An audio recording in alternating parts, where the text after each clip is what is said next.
and welcome back to my corner of the internet. I'm Shannon, and today I've got another book talk video to share with you guys. And today we are talking about In a Holidaze by Christina Lauren. When I got to the end of this book, I learned that that is actually two women writing under a pen name together, so that's pretty cool. And from the looks of things, they've got quite a few books out.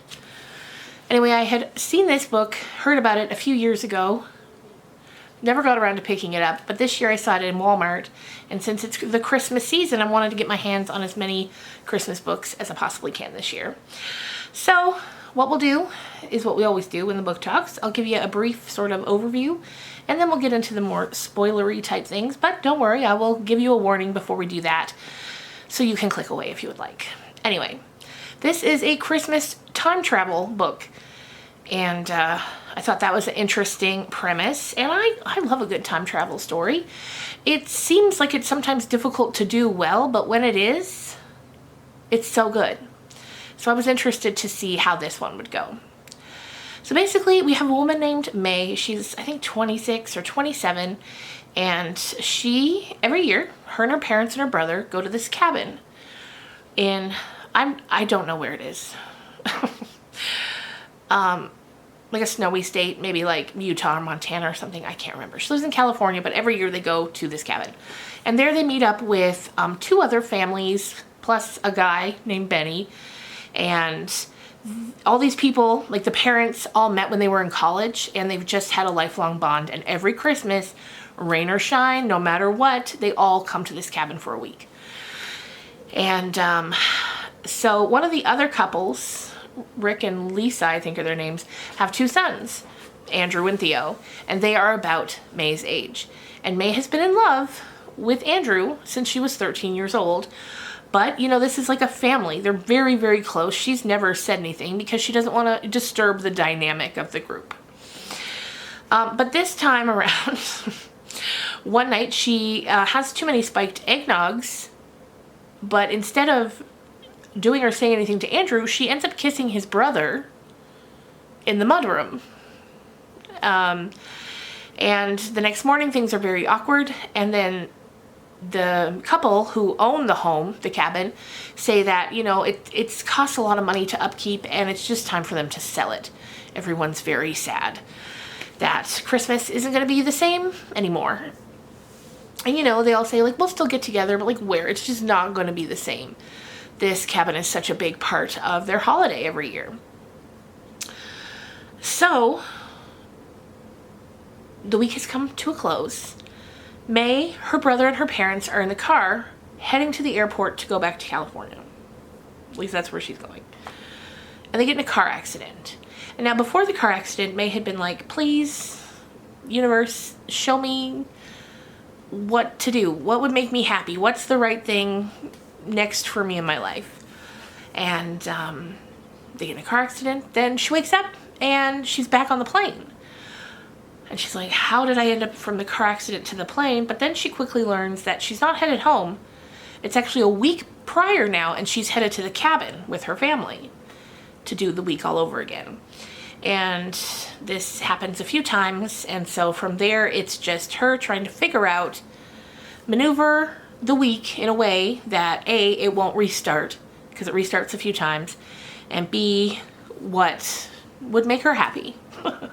So that's the general premise of it. And I think I'm gonna give it 3 stars, maybe 3.5. I'll get into the reasons why now in a minute, but if you don't want to hear any more spoilers, there's your cue to beat it. But I will say, if you love a good, you know, it's a cheesy Christmas story, but I don't mind the cheese during the holidays, and you're intrigued by the time travel element, maybe check it out.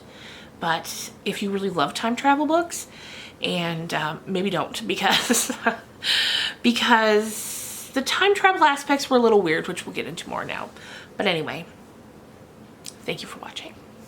Okay, so now we're going to get into some more thoughts on this. First of all, my big thing about the time travel is, first of all, she does it 3 times. There's the original, and then the second one, and then by the time the third one comes around, she's like, okay, She's gotten a bit more of a grasp on what to do.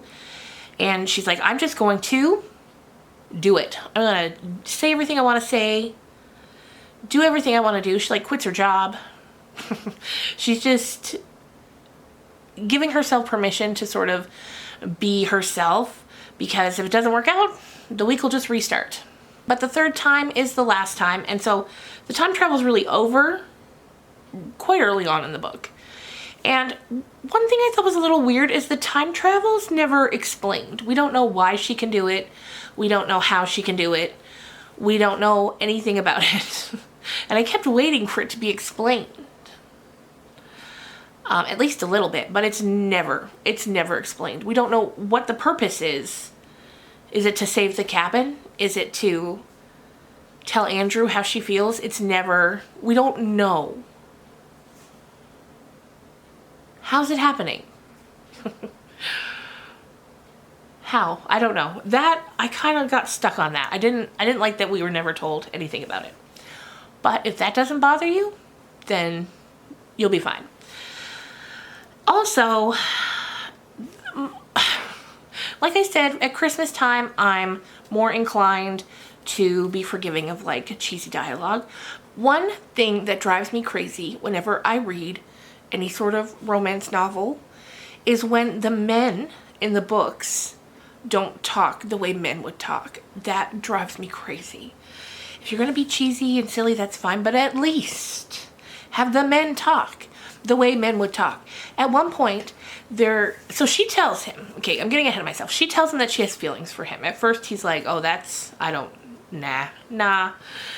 But then he thinks about it for a minute, and he's like, you know what? I also have always felt this way about you, but I didn't think it was an option because we're basically family. So I never really, dwelled on it because it wasn't a thing that I thought could ever happen. So they start sneaking around the house, stealing kisses here and there. And I thought that was cute because I think we can all remember a situation in which, you've those first feelings for someone and, trying to figure out what is this? Is it anything? And just, so I thought that was cute. But this man, the things that he says, there's one point where they're out in the boathouse, which is where he's staying. It's like in the back of the house. They're out there and they're getting ready to be intimate with each other. And he describes like holding her and touching her as yummy. And I don't know about you, but if a man said that to me, I would leave. I'd be like, you know what? No. And also, I think it's at the same time, they're getting ready to, as I said, be intimate with each other. And all of a sudden it gets incredibly awkward. Now I understand that like, this is someone you've known your whole life. And now you're seeing each other in different light and you're about to be intimate with each other. Try not to get demonetized here. But the subject of birth control comes up and she's being so weird about it. Like she's acting like she's 16 years old instead of 26. And she's kind of like, I don't have anything. And her voice trails off and he's like, anything of what? And she's like, oh, I just want to be, like she can't say it to him. And it's like, if you can't even talk about it, maybe you shouldn't be doing this with him. And then he's weird about it. And it's just the whole thing. I don't know. It was a little cringy, for being honest. But other than that, I mean, I did have fun. I didn't hate it. I even teared up at one point, towards the end, briefly. I thought it was cute. So,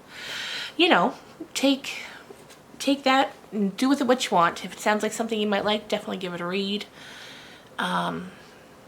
And if you don't mind that stuff, if you don't mind men that talk like, I don't even know what. But yeah, it drives me nuts. Does this drive you nuts when it's like a romance novel and the men and the women all talk the same? They all say the same types of things?